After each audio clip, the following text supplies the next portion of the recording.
na COVID-19 temporary detention cell nagasuroy-suroy karon diri sa Marigondon, guys. And then ay emergency na vehicle ni Ahong. Oh my gosh.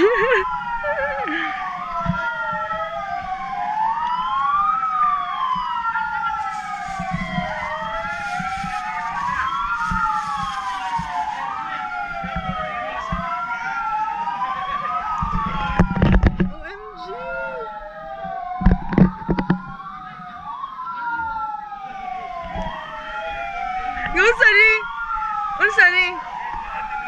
Mga tag lang? More awareness? Awareness lang?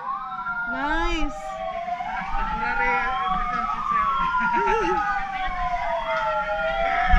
Atong interviewon si ate, guys.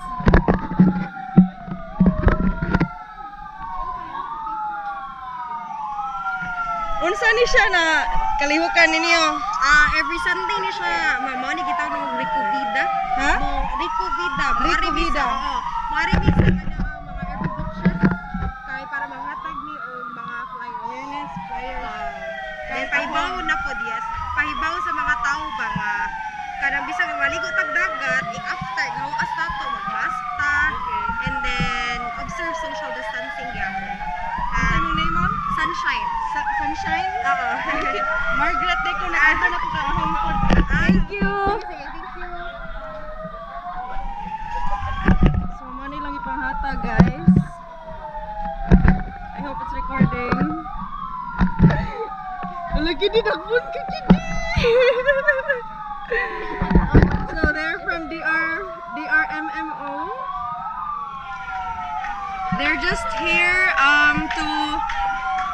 to raise awareness about the ongoing pandemic. So they're giving away leaflets. Mama.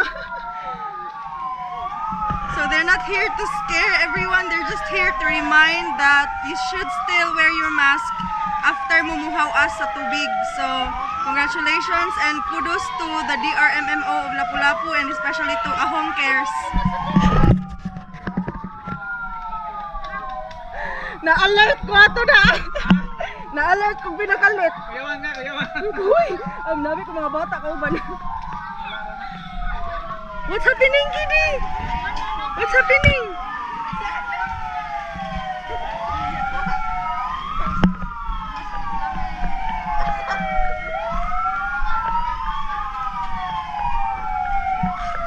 Come here! Come here! Come here!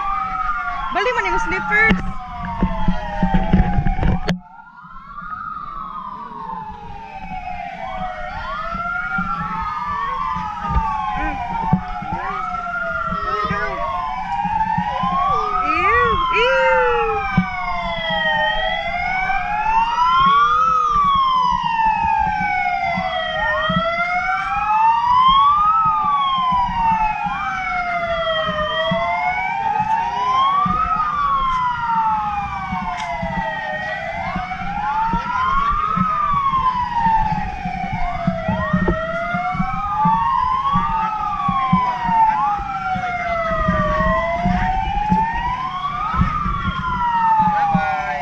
Bye-bye, Kitty.